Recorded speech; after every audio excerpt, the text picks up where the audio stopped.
네, 다음으로 이 시각 월가 프리마켓 종목별 움직임 살펴보도록 할 텐데요. 오늘은 젠트람 뒤에 숨겨진 날카로운 투자 감각을 갖추신 분이죠. 퍼스트프라임 리서치 이동근 대표 모셨습니다. 어서 오세요. 네, 안녕하십니까. 네, 안녕하십니까. 대표님, 요즘 시장을 보면 이 시장의 폭이 참 좁다고 이야기를 하더라고요. 앞에서도 언급을 했지만 하락 종목 수가 더 많은 그런 장세인데 이런 분위기를 좀 어떻게 보시는지 궁금해요. 사실 이제 그건 미국 증시도 그렇고 우리 증시도 그렇고 좀 비슷한 지금 네. 어떤 그 상황들을 연출을 하고 있는데 결국 자금이라든가 또는 시장의 관심이 결국은 이제 AI를 중심으로 한 테크주들한테 이제 쏠리면서 이러한 현상들이 나타나고 있다 이렇게 좀 말씀드릴 수가 있을 것 같아요. 뭐 지금 화면에 나오고 있습니다만 사실은 기술주만 오르는 시장이 형성이 되고 있고 오늘 같은 경우도 보면은 지금 뭐 자료들을 보면은 IB들이 계속해서 이제 그 목표가를 올리는 것이 결국 뭐 엔비디아, 테슬라, 애플 이런 종목들이에요. 그런 것만 놓고 보더라도 시장이 정말 이런 그 기술주 중심의 어떤 시장의 흐름으로 계속해서 이끌려지고 있다. 이런 표현을 좀 쓰고 싶고요. 사실 빅테크들이 올해 한 3,500억 달러 이상의 AI 투자를 이제 했다고 그러는데 내년에는 이게 한 4천억 달러 이상으로 아마 또 확대가 될 거란 얘기들이 나오고 있어요. 그러니까 결국은 지금 계속해서 AI 거품론과 관계된 얘기들이 나오는 것이 근데 투자를 이렇게 하고 있는데 그러면 수익은 언제쯤 나느냐 이 부분에 대해서 계속해서 우리가 의문을 던질 수밖에 없는 거죠. 오픈 AI만 놓고 봤을 때도 올해 이제 그 연간 매출이 많이 늘어서 지금 130억 달러 수준이거든요. 근데 지금 자금 계획을 보면은 2029년까지 1,150억 달러의 투자가 들어가야 돼요. 그러니까 올해 매출의 거의 10배 가까운 투자가 향후 한 6, 7년간 들어가야 되기 때문에 이러한 자금에 대한 조달을 어떻게 할 것이냐. 최근에 메타라든가 마이크로소프트가 결국 이런 부분 때문에 주가가 빠지기도 했었고요. 근데 뭐 이제 구글만 놓고 보더라도 올해 자본 지출 한 930억 달러까지 뭐 한다라는 얘기를 하고 있는 거고 결국 지금 제가 보기에는 이러한 그러니까 빅테크들의 공통적인 현상은 오히려 투자를 안 하는 것이 더 리스크라는 생각들을 갖고 있고, 그러니까 그러기 때문에 이러한데, 저도 이제 그거는 일정 부분 동의하는 게 아직까지 AI와 관련해서 본격적으로 수익을 창출하기보다는 지금은 투자의 단계인 건 맞는데, 다만 이런 부분들에 대해서 좀 어떤 시장의 우려는 너무 과한 것이 아닌가라는 그런 부분들이 계속해서 제기가 되는 부분이고요. 아마도 이제 그런 생각이 들어요. 이제 우리가 AGI라고 그래가지고 이게 이제 인공지능이 인간을 능가하는 단계인데 지금 결국적으로 지향점은 그거예요. 인공지능한테 웬만한 것들은 다 맡겨버리는 AI한테. 그런데 결국 누가 이제 그 AGI까지 도달하느냐가 문제고 아마도 이제 거기 그게 이렇게 오래 걸리지는 않을 것 같아요. 근데 이제 그러면은 결국 거기서는 아마도 먼저 기술을 선점하는 쪽으로의 쏠림이 또 나타날 거예요. 그러니까 지금 투자에 다 같이 하고 있지만은 결국 누가 빨리 도달을 하고 거기서부터 이제 차별화가 될 겁니다. 그렇게 되면 결국 또 시장이 굉장히 또 이런 AI와 관련해서 한바탕의 구조조정이 나올 수도 있어요. 그러니까 그건 이제 당장의 얘기는 아니기 때문에 좀 약간 미래 얘기입니다만은 결국 지금 지향점은 아마 그것으로 보여지고 그러니까 거기서부터 아마 이제 본격적으로 수익이 창출이 되겠죠. 그렇기 때문에 저는 지금 이런 투자가 지금 이 수순이 맞는 건 확실한데 다만 지금 시장의 우려는 계속해서 우리가 가지고 갈 수밖에 없는 그런 상황이 아닌가 좀 이런 말씀을 좀 드릴 수가 있을 것 같아요. 네, 또 대표님 말씀을 제가 이해하기로는 어쨌든 이 치열한 AGI를 향한 경쟁 속에서 승자가 나올 거다. 그렇죠. 그런데 또 한편으로 약간 비관적으로 보자면 결국 다 깐부로 묶여 있잖아요, 지금. 맞아요. 그렇다 보니까 하나라도 흔들리면 다 같이 좀 밀릴 수가 있다. 이런 우려도 있는데 이건 어떻게 보세요? 그게 이제 어떻게 보면은 지금 시장에서 또 하나의 딜레마인 거예요. 이제는 어떻게 보면 과거처럼 어떤 독자적인 기술보다는 다 이제 연합을 해야 되고 뭔가 이제 본인들이 부족한 부분들을 채워야 되고 당장 어젯밤만 하더라도 또 오픈 AI랑 그 아마존과의 또 이제 그 딜이 나왔단 말이죠. 그러니까 또 이번에 보면은 또 엔비디아 젠슨 CEO가 우리나라에 와서 삼성전자하고 또 현대차라든가 이런 기업들한테 공을 들이는 이유도 이제 그런 거고요. 결국 그런 부분들이 지금은 같이 묶이기 때문에 조금 더 이제 그런 부분에 대한 우려들은 있는 건 사실이고요. 아시겠지만 이제 조금 더 확장을 하자면은 여러분들도 이제 빅쇼트라는 영화를 보신 분들이 계시겠지만은 이제 그 마이클 버리 그 유명한 그 2008년도에 그 미국의 주택시장 붕괴를 마쳤던 이 마이클 버리가 지금 이제 독자적인 그 헤지펀드를 운영하는데 여기서 이제 팔란티어 풋옵션을 뭐 500만 계약을 새로 매수를 했고 네. 엔비디아 풋을도 100만 계약을 샀다. 이게 전체 포트폴리오의 80%거든요. 네. 그러니까 여기서 베팅을 한 거예요. 그래서 이게 또 한 번, 그러면 이제 정말로 AI, 그러니까 굉장히 지금 마이클 버리가 한동안은 안 그랬었는데, 최근 들어서 이제 그 뭐 SNS나 보면은 AI 붐에 대해서 굉장히 냉소적인 시각을 다시, 이게 거의 그 이런 SNS 안 하다가 지금 이제 새로 시작을 한 건데 이러한 시각을 보이고 있기 때문에 결국 이런 것이 또 하나의 뭔가 조짐이 아니냐라는 얘기들을 하고 있거든요. 물론 맞을지 틀릴지는 모르죠.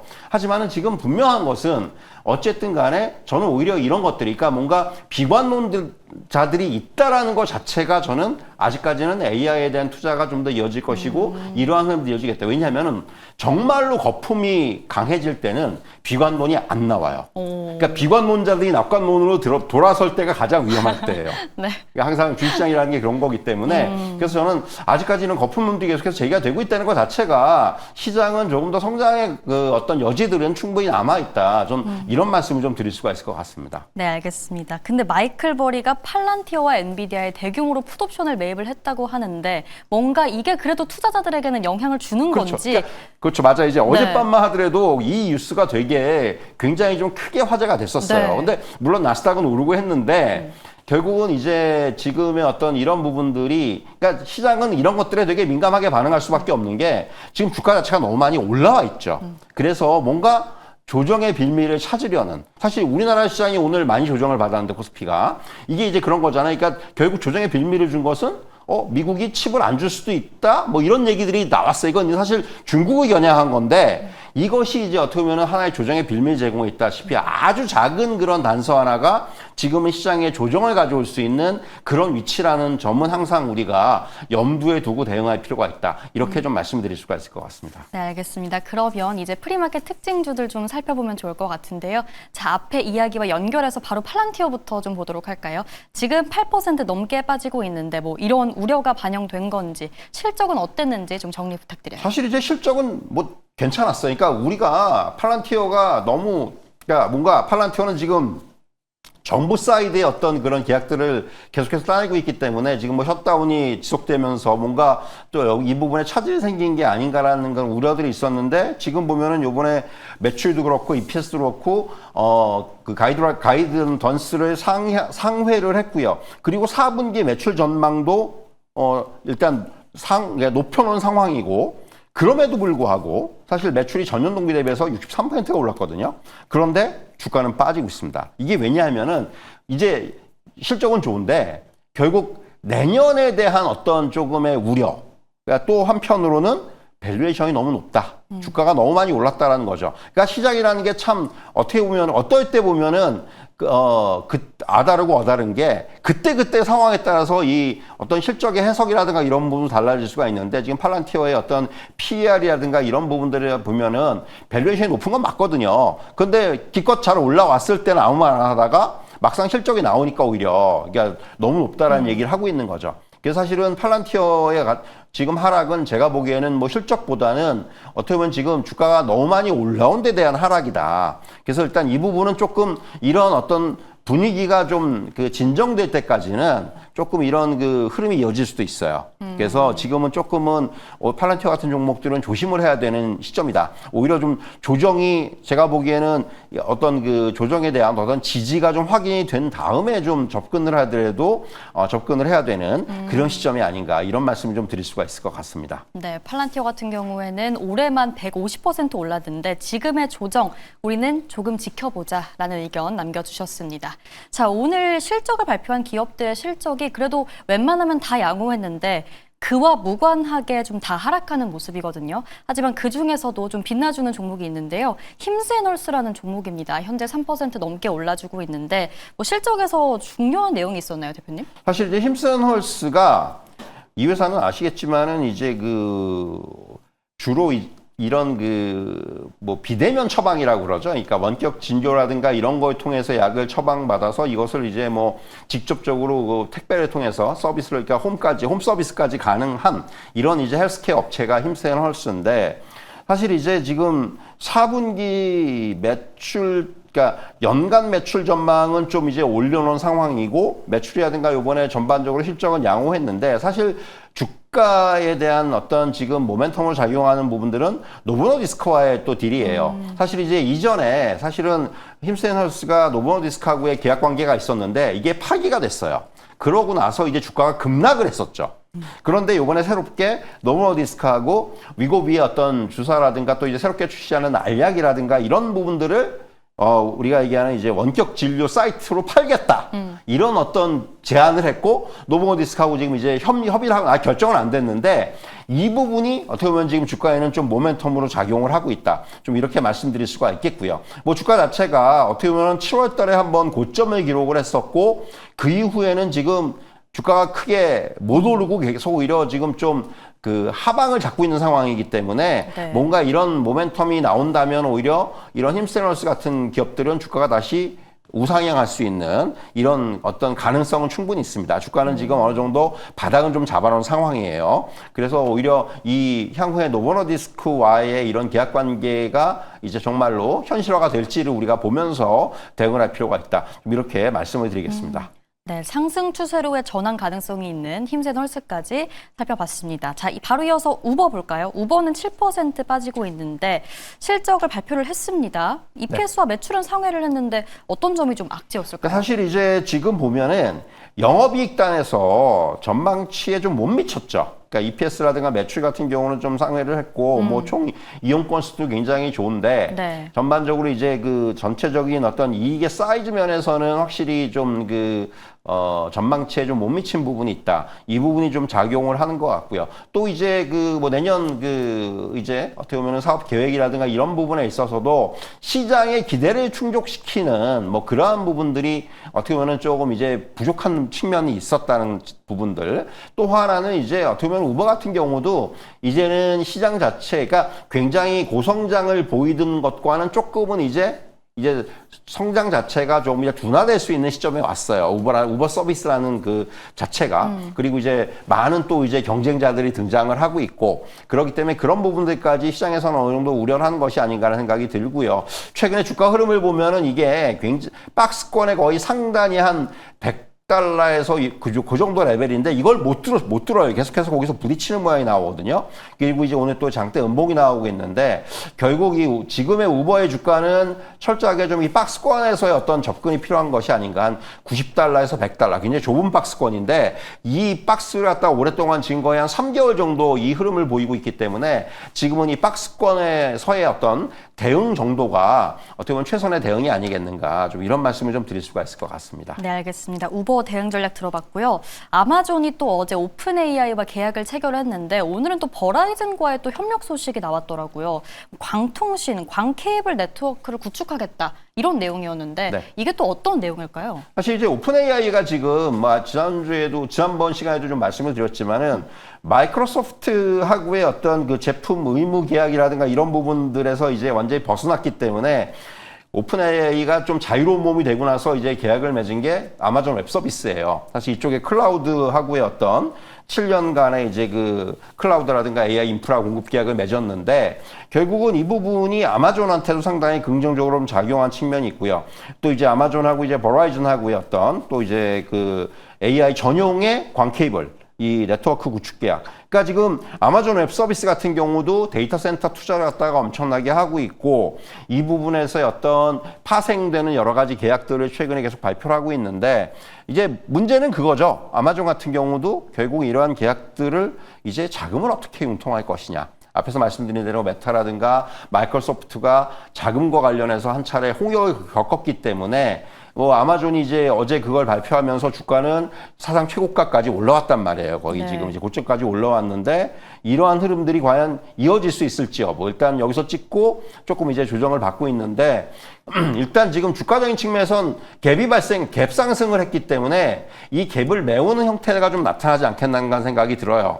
이전에 오라클도 그랬었고 비슷한 어떤 발표를 했던 종목들의 어떤 흐름들이 비슷했었거든요. 그래서 사실은 아마존도 이렇게 갭상승이 났지만은 일단 오늘 바로 좀 조정이 나오면서 관건은 결국 이제 향후의 어떤 자금 계획이라든가 이런 부분에 있어서의 이제 그 후속 발표가 어떻게 진행될지 이런 것들을 좀 확인할 필요가 있다. 이렇게 좀 정리해 드리겠습니다. 네.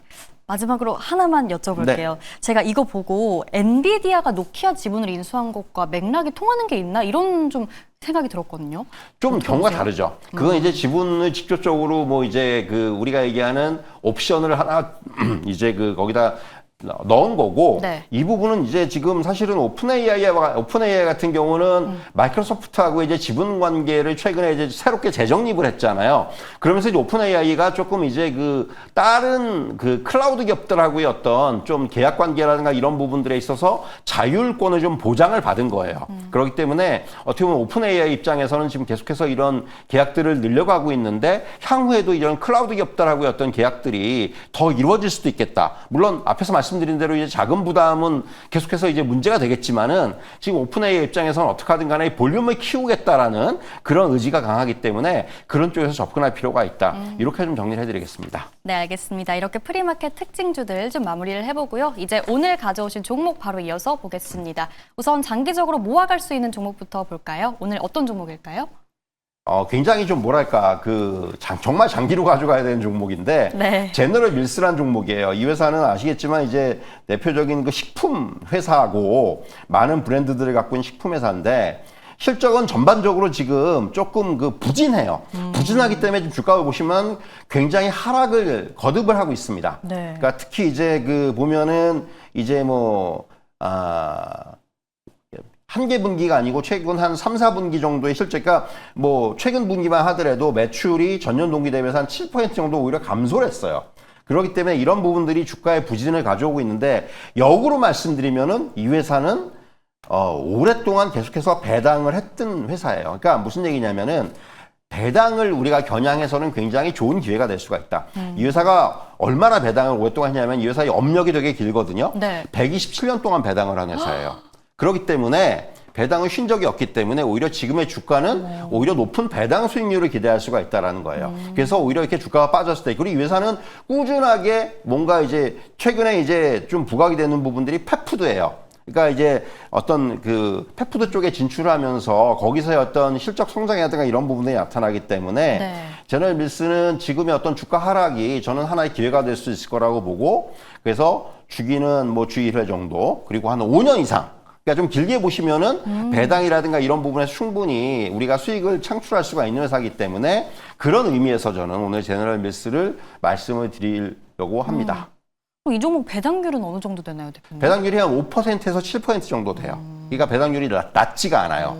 그렇기 때문에 이 배당을 보고 들어가는 장기적인 투자가 가능한 종목이다. 이렇게 좀 말씀을 드리겠습니다. 알겠습니다. 정말 모아가는 종목으로 적합한 제너럴 밀스 주 1회 5년 이상 잘 모아보도록 하겠습니다. 자, 바로 이어서 단타 칠 수 있는 도전 종목 볼까요? 오늘 어떤 종목이죠? 센트러스 에너지인데 이 회사가 최근에 이제 주가가 10월 중순에 고점을 찍고 지금 좀 조정을 받고 있는데 오늘도 이제 좀 조정이 좀 폭이 깊어지는데 저는 매수하기 좋은 기회라고 생각을 하고요. 미국에서 유일하게 고순도 전홍축 우라늄을 생산할 수 있는 라이선스를 보유하고 있는 업체예요. 무슨 얘기냐면 지금 우리가 얘기하는 SMR에 딱 적합한 그런 이제 그 원료를 이제 공급을 할 수 있는 회사가 이 회사고요. 그래서 이미 오클러하고는 2021년부터 파트너십을 체결해 놓은 회사다. 이렇게 말씀을 드릴 수가 있겠고요. 그러니까 지금은 아직까지 뭐 실적이 굉장히 좋은 회사는 아닌데 이 부분 가지고 주가는 많이 올라와 있는데 그래서 저는 이 회사는 좀 약간 단기적으로 봐야 되는 종목이다. 오늘 또 조정을 지금 시간에서 많이 받고 있는데 저는 그래서 지금 정도의 가격대면은 매수하기 이제 좋은 가격대다. 이렇게 말씀을 드리겠고요.